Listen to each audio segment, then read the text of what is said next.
This is the Catalyst Effect Podcast. I'm your host, Isaac Carter. We are doing a series with the Lions Den DFW and relaunching our series on the Voice of the Founder podcast, specifically around faith-based Christian founders. John, thank you for taking time out of the day and coming on to talk with us today. My pleasure, Isaac. Thank you so much for having me. I'm excited to tell you and share everything about virtual Bible study and VBS Plus that's going on. It's really exciting. So exciting. John, tell us about yourself. Okay, so I'm a native New Yorker, born and raised in Long Island, New York, a little town called Comac. And my professional career has been a sales and marketing guy for major automotive companies. Did 25 years with Ford Motor Company, 5 years with Jaguar Land Rover, and a couple of years with Disney. I did my college internship there. So Nice. that's really where I got my business acumen. And now I'm turning that towards what's most important to me, my faith, and seeing if we can drive some real results. Nice. I'm from Southeast Michigan, so I did a stint at Ford in their engineering department. Met my wife in Dearborn, did the headquarters thing, and lived in Southfield, downtown Detroit for a little while, and good memories of my time in Michigan. Nice. Yeah, I worked for Blue Cross Blue Shield in the GM Rensen for a while. Okay, wow, so did I. We were right. Who knows, Isaac? We could have been sitting right near each other. We were in the 300 tower. Oh, I was in the 700 tower. Awesome. Yeah, so we probably waited in line at the Coney Island at the same time. That's exactly right. The Coney Island, bringing back memories. Yeah, no. So you've got a background in business and marketing. Marketing, correct. I did some time at Disney and then a lot in the automotive space. And now you're pivoting more into curriculum and trying to bring the Bible alive, right?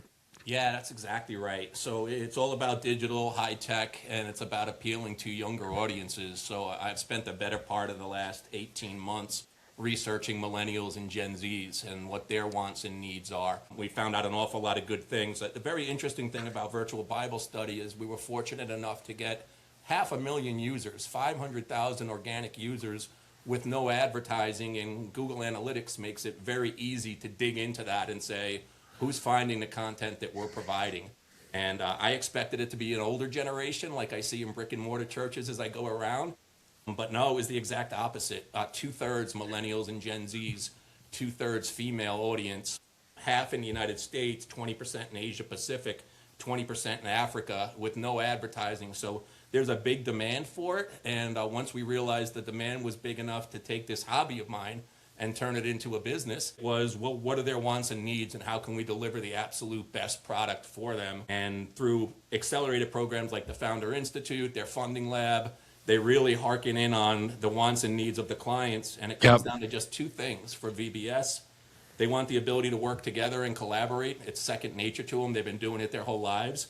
And whatever they're passionate about, they want to take action on, and they want to physically be involved in it. So what we're building right now is that platform. How do we use modern technology and AI to not just put people in study groups where they can collaborate, but put them in the best study groups where they have the best chance to bond, to feel free to share about their faith, to ask the questions. And then as far as we'll get onto the Library of Good Deeds maybe a little bit later, but that's really what's going to differentiate VBS Plus from the other apps that are out there right now, which are all good in their own ways. We're going to allow, with 500,000 people with no advertising, we're forecasting tens of millions of people coming to the app. So you're starting to skip ahead a little bit and get into the product, which is awesome.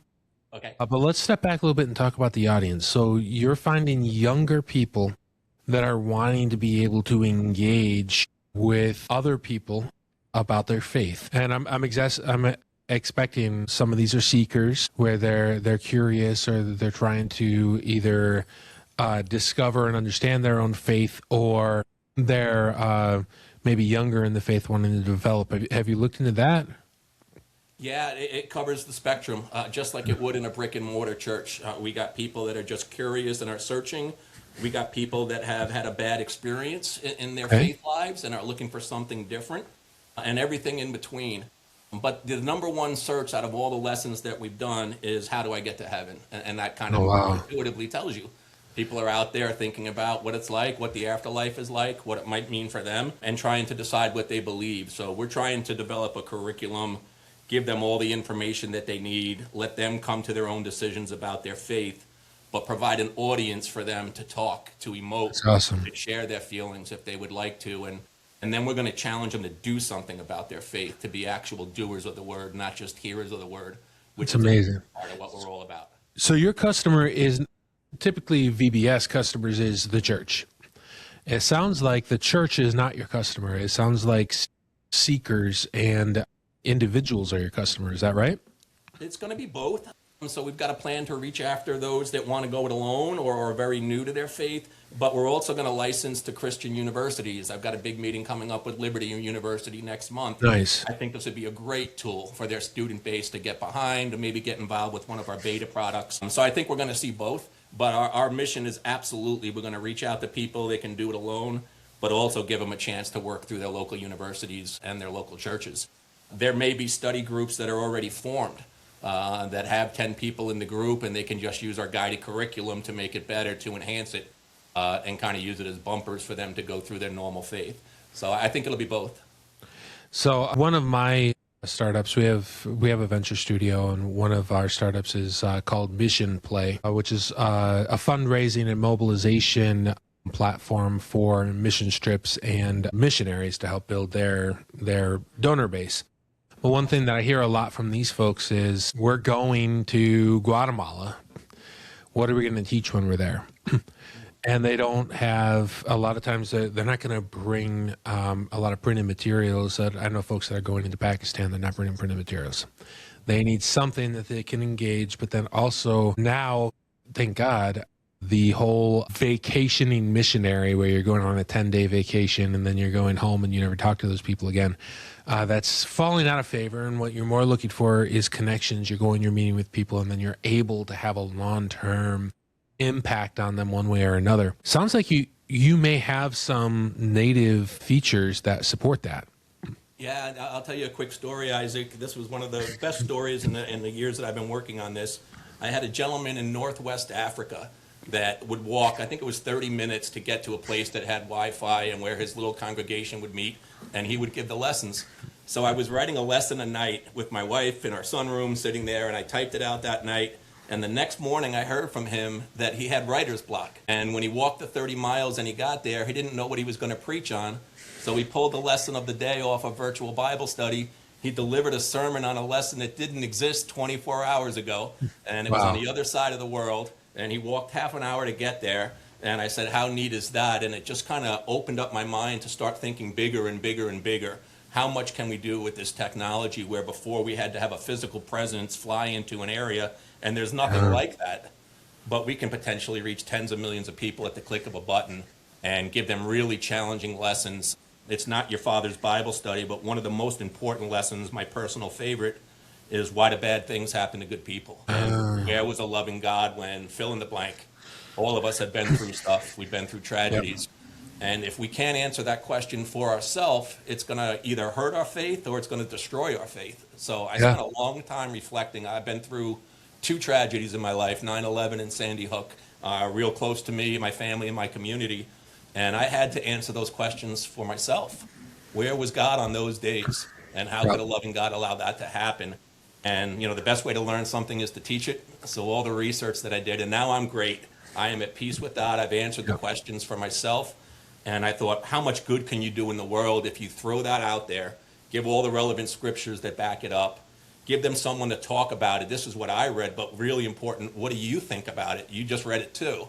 And then what are you going to do about it? We evolve into that. And there'll be gamification and a lot of benchmarking of Duolingo, who's the best learning platform that's out there. The streaks, the technology that we can do is super exciting. So we're just getting ready to build it and to launch it, and it'll be everything that we wanted it to be. If you go on our website today, it's going to be very basic. Just type lessons and pretty pictures. Oh, no, I love that. I hate, I know folks that come in and they're like, I want $150,000 to build a website so that I can feel comfortable going out there and testing my concept. It's like, no, build the ugliest website you've ever seen and grab your phone and make the most awkward and primitive podcast you've ever done. Get the content out there. Like, my first podcast was horrible. Like nobody would have ever wanted to be on that. And over the course of the years, we've gotten better, and I've gotten better gear and equipment. And at first, this mic was not hooked to anything. And now I've got the board and all of that. So I've got a production team. Grow into it, but grow with your audience. And that's, if you had gone and did a year of Bible studies and then deploy those out, one thing, that gentleman in West Africa wouldn't have gotten it when he needed it. And two, you wouldn't have gotten the feedback to know what he needed and what they were doing with it. So building it just in time, little at a time, knowing what the customer needs and then building it better it's a smart business move, but from a spiritual perspective, it makes a lot more sense too. I think it's great advice, Isaac. I had one investor that had shared with me, if you're not embarrassed by your MVP, you waited too long to launch it. Oh, yeah. Oh, man, I built something I was proud of. It took 2 years, put $2 million of my own money into it, and then couldn't explain it to my customer. And the customer didn't understand it. They call it product market fit, which really is just another way of saying you built something that your customer doesn't want. You built something without considering the audience. So I've been through a few. So you remember the attack at Allen Premier Outlets in Allen, Texas? Right across the street from my house at the time. We've since moved north. So the whole community is asking those things. If God is good, why did this happen? And then in 2020, we lost a baby. We learned a lot from that, but I would go to church and the song Good Father would play. And I'm like, well, if that's true, why isn't my son here with me? And it's deeply emotional. And until you answer that question for yourself, one, your faith is never going to have the foundation that it needs to have. And two, how could you help other people walk through that? What came out of me asking that question is me writing my children's book, which is The Broken Stone. And it is a journey of this stone, Max, about to have all of his dreams come true. And then as he's being installed in the gate as a capstone in an ancient kingdom, he's dropped and he's broken. And in his brokenness, he finds that there's beauty in brokenness. And the master stonemason helps him find a new beginning and tells him... I'm getting emotional. That's powerful, Isaac. And he realizes that what is new isn't the same as what was before. And the stonemason tells him, no, I didn't patch you back together, because then you would have still been broken. You're not broken anymore. I made you new. And that's what so many people... They hit traumatic experience. They go through this reckoning of their faith, and then they expect to come out the same as they were before. We have this in Spanish, English, Russian, Ukrainian, and Arabic. And so when we send this to a summer camp in Romania for refugees from the Ukrainian war, they're not going back to the life that they had before. That life is over. So they have to find hope in a new beginning, right? Which is the whole premise of the Christian faith. Yeah, and I think we may have both experienced it, that through the tragedies and through the sorrow and the heartache, some very powerful things can happen. And I'll share one example is when we lived in the Newtown area and Sandy Hook happened, we'd go shopping, and it was not unusual for a random act of kindness where they would say, your entire order's already been paid for, sir. And we're talking, $150 grocery order at Target. And we'd turn around and we'd pay it forward for the next person. And when I started working with Jaguar Land Rover and I started doing marketing at a very high level for them, I would say, you've just bought a $150,000 Range Rover, and our slogan is above and beyond. Do you have any pictures or videos you want to share of you going above and beyond in your Range Rover? And I thought to myself, how can this apply to faith? Virtual Bible study has always made me better at my day job at JLR, and JLR has made me better at virtual Bible study. And I said, what if we did the random acts of kindness or the good deeds, and we did the same thing that JLR did? Would you send us a picture or a video of that? And oh, by the way, do we have permission to share that? So we're going to actually gamify the technology where after 10 lessons, you're getting your points, you're getting your streaks, a lot like Duolingo. Now we're going to challenge you. You've just done one module, 10 complete lessons. Is there one thing that moved you, that touched your heart, that you think you can go out into the world and make an impact on? And then with AI and machine learning, I vision that we could have an 18-year-old female in Singapore complete a module and say, I want to do something, but I'm not sure what to do. Bam, we can go ahead and populate the list of things going on around her, and this will really build on each other. And that is the thing that I'm personally most optimistic about all this work that we're doing at VBS and VBS Plus. We're going to have people being doers of the word, waking up, trying to think of something good they can do in the world. And boy, do we need that today. So I think it's going to be wildly successful and more importantly, a huge impact. And that's all through life experiences and heartaches that never would have occurred if I hadn't gone through those challenges. It's really exciting. So from a business perspective, what's your monetization strategy? Most of it's going to, about 76% of it's going to be from a freemium subscription model. So first and foremost, we're an evangelical tool. So virtualbiblestudy.com is always going to be free. The 260 lessons are always going to be free anywhere in the world with an internet connection. But if you want to go ahead and have the study groups and the AI matching to the study groups and the library of good deeds and the cinema-like presentation of the lessons, the high-quality lessons, the personal e-journals, $5 a month or $40 a year, a real affordable price point. And then just like Duolingo, we could potentially be having people that are affluent provide for our research and development budget so that we can go ahead and give it for free for people that are refugees or that need it around. Yeah, I was just thinking it'd be good to have like a scholarship fund that I could sponsor, for example. Absolutely. So like tons of possibilities for it. But other ways that we'll make money on the platform are from donations, from sponsorships, just from the raw amount of volume that we're going to have going to the websites. We'll have Google AdSense revenue, but it's all secondary. Yeah. The meat and potatoes of this is the freemium subscription model. Yeah, that makes sense. You probably want to set up a content monetization strategy at some point too, depending on how you gather your content. No, that's amazing. I love it, John. This is really exciting. I have a millennial. I'm the oldest millennial. I was born in 81. And then my kids, my oldest daughter was born in 2008. And my youngest daughter was born in 24.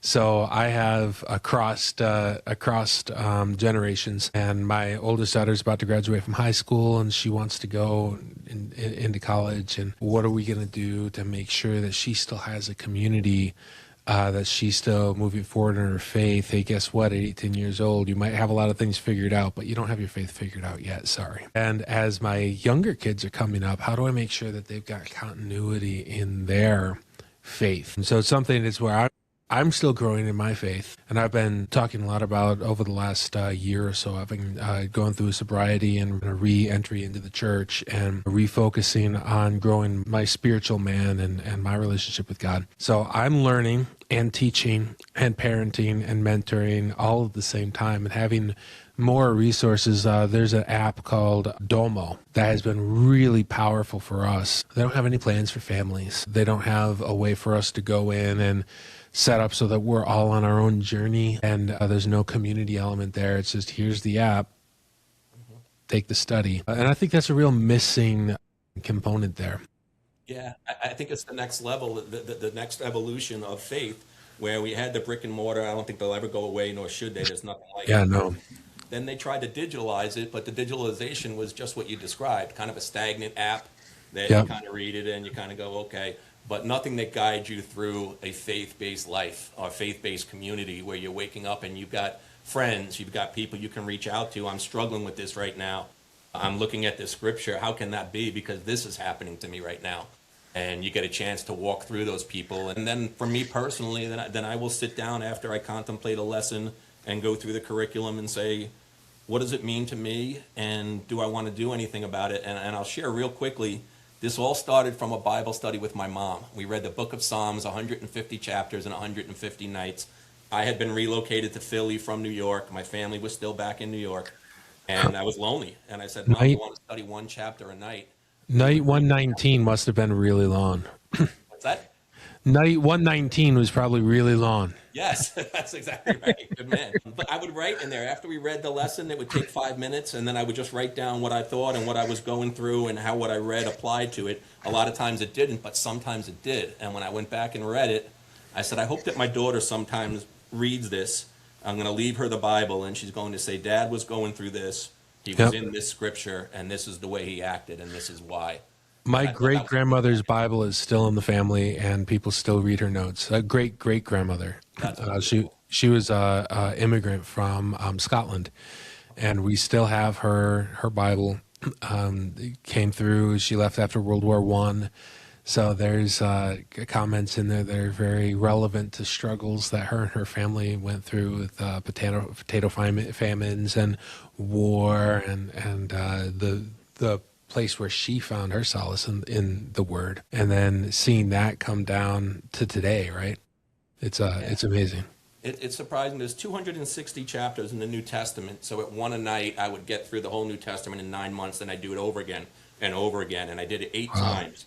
And each time I read a chapter, I would say, what would the whole world reading this chapter focus in on? What questions would they have? What topics does it generate? And 8 or 9 of them were on suffering, and a bunch more on perseverance, and a bunch more on endurance. And younger in my faith, I kind of didn't hear that. Maybe I heard the gospel of prosperity. Everything's going to be great. The good news, you're not going to have any problems. And as I matured in my faith, I said, there's so much content out there. Because, I mean, look at Jesus on the cross saying, Abba, Abba, my God, why are you forsaking me? Let this cup pass from me. He knew the suffering he was about to go through. And is there another way? Because I sure don't want to go through this. But then he did his Father's will like he always did. And that's the example. And there's some suffering that God just wants us to go through. And you know, lots of lessons on that. But he uses that to teach us. He uses it to discipline us. And he uses adversity to shape us into the people he created us to be. Well, heck, I'm 44 years old. I have a degree in practical theology, if there's any such thing, and I'm just learning what grace is. And defining grace as unmerited favor is a very limited view on what grace actually is. And so, yeah, there's so much depth there. And unfortunately, some of the really important lessons are not easy to grasp for some folks and not readily available to others. So, Noah, you're doing something really important, John.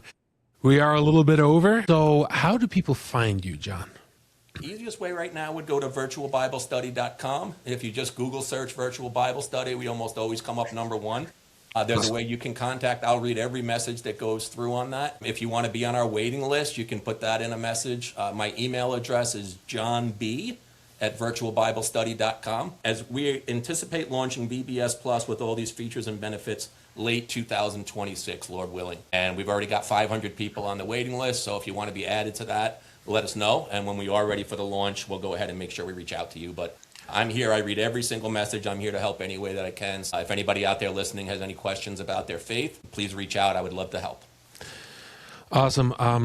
Anybody that's viewing this, one of the most important things that John can do right now is to build that waiting list to prove to potential investors that there are people that want to use his app. So if anything that John spoke about on this podcast is impactful for you, I'm going to ask you to go. And Valerie, my producer, will put the link directly to the sign up for the waiting list. Thank you, Isaac. It's really important to do that to support John so that he and his potential investors can see exactly what the demand is for this app. So, John, thanks so much for coming on. I appreciate it. So hang out here in the lobby with me for a minute, and I'd like to chat with you a little bit more. You bet. This has been... Oh, yeah, absolutely. Great having you on here. This has been another episode of the Voice of the Founder series in conjunction with this has been another episode of The Catalyst Effect, and I am your host, Isaac Carter. Make sure you subscribe if you are really enjoying this series, and talk to you again soon.